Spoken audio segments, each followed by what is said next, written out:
Bonjour tout le monde, bienvenue dans une nouvelle vidéo. Ça gratte.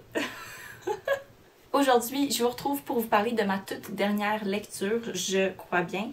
C'est un recueil de poésie parce que depuis quelques mois, j'ai commencé à lire de la poésie et j'ai vraiment eu un coup de cœur pour toutes les œuvres, j'en ai lu deux, des éditions de L'Écrou que j'ai lues jusqu'à présent. Et là, celle que je vais vous présenter, c'est une œuvre, bien sûr, de L'Écrou, logiquement, selon ce que je viens de vous dire. Il s'agit de Chasse aux licornes de Baron Marc-André Lévesque. J'ai retenu tout son nom et je l'ai même dit comme il faut parce que dans les Insta Stories, j'étais comme Lévesque, puis je sais que c'est pas bien de dire Lévesque, alors Lévesque.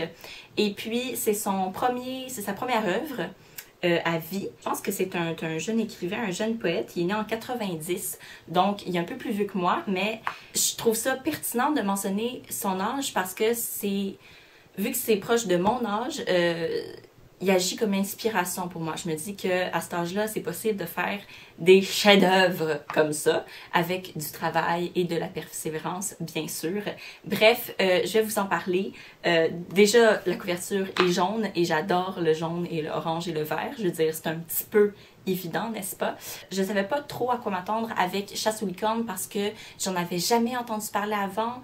Je l'ai trouvé par hasard dans la librairie indépendante Le Bord de Tête sur Mont-Royal. J'ai vu après qu'il était publié en 2015, donc c'est un ouvrage assez récent. Puis ce qui m'a tout de suite attirée, c'est le jeu avec les mots que fait Baron.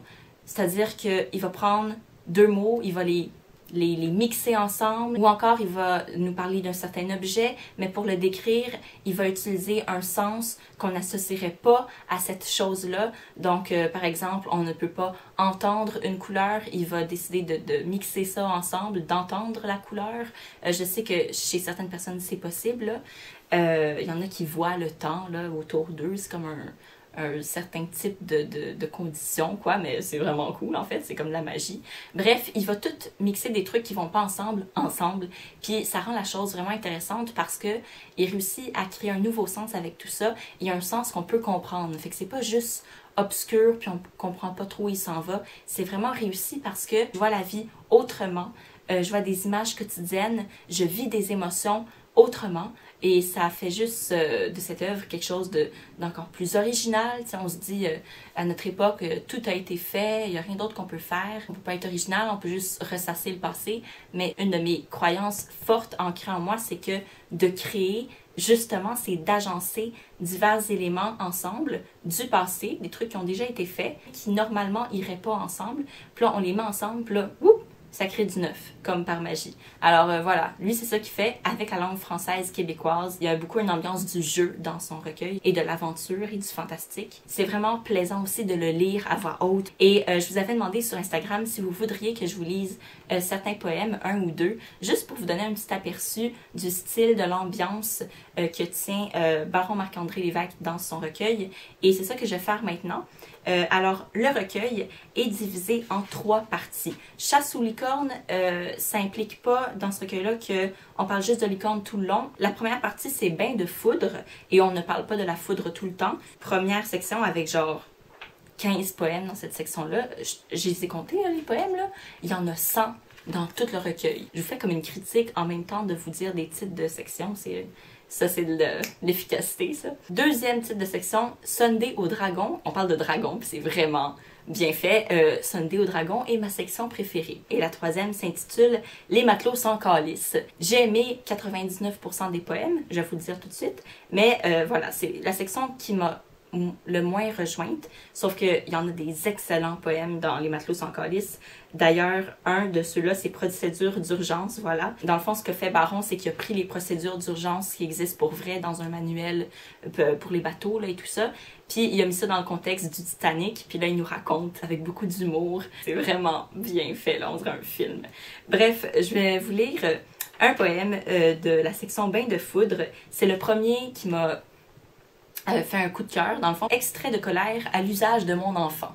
Pour les mamans qui par hasard regarderaient mes vidéos, vous allez avoir du plaisir, et pour ceux qui n'ont pas d'enfants, vous allez avoir du plaisir aussi. Quand ta mère t'enlève, te retire, quand ta mère t'arrache du corps et de sable à 5 ans, vite fâchant, ça prend pas gros, t'en perds la maîtrise des choses. Ton empire en petites garnottes s'effile, goutte par grain de ta main de garderie. Dis-toi qu'au moins t'auras encore un peu de sable dans tes sandales. Prends ta vengeance à 2 mains, fais-lui ta tempête de face, ton ouragan autant de cris foqués, coup d'état de pied qui pédale, lousse et puissant. Lâche-y un gros whack de démon païen. Et là, je suppose qu'on pourrait crier, mais je m'abstiendrai. À la manière du sermon de Jacques Brown d'un Blues Brothers, que la divine colère et la cruauté gratuite des dieux de l'Olympe s'abattent sur elle et la démanchent violemment. Que Poséidon la noie, que Zeus lui-même l'électrocute drette là, qu'Hadès l'exécute encore et que Charon la pousse, oui, en bas de la barque. Oh, c'est amer, mais c'est pas grave, que Cerbère la déchire en morceaux égarés, inégaux, garrochés, à coups de tête dans l'ultime, que le Minotaure lui perce les yeux avec ses grosses cornes sales, que la lance d'Athéna lui traverse le visage et qu'elle se fasse galoper dessus par Pégase en personne. Fais-y les yeux qui la vireront en roche. Oui, sa vengeance sera terrible. Oui, t'iras dans le coin après, mais c'est pas grave.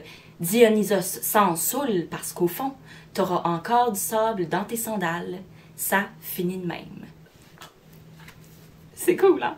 Alors, voilà, ce que j'ai aimé là-dedans, c'est rendre épique une petite crise qu'on voit tous les jours, qui est comme typique de l'étape d'une vie d'un enfant. Je sais que je lui lance beaucoup de fleurs, mais je le pense. Mon poème préféré, lui, il est dans la section de Sunday au dragon.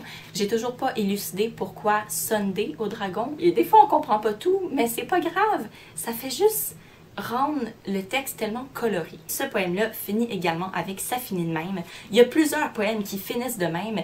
Et ce qui m'a vraiment captivée dans ces petites fins-là, toutes pareilles, c'est que ça ressemble à une manière de parler du conteur québécois. Bref, je pense que il y a beaucoup à sortir de ce qu'apportent les jeux avec la langue qui fait, comment ça change les images dans notre tête, comment ça la rafraîchit, parce que là, on voit des liens nouveaux pour arriver aux mêmes images dont on parle depuis le début des temps. Il y a des poèmes là-dedans qui traitent d'amour. Alors, comment en parler différemment? Parler de dragon pendant 10 poèmes, ça pourrait devenir redondant, mais ce l'est pas.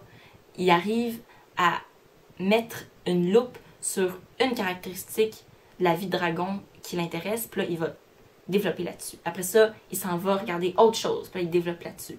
Puis, c'est différent à chaque fois. Moi, ce que j'apprécie beaucoup de cette poésie-là, abondante, ça ressemble pas à des haïkus où il y a 4 vers. J'aime ça des poèmes où on a le temps d'entrer dans l'histoire, d'entrer dans l'émotion qui veut nous faire ressentir, ou la réflexion, ou peu importe, puis qu'on a de la matière à digérer. Voilà, je vous encourage vraiment à aller jeter un coup d'œil.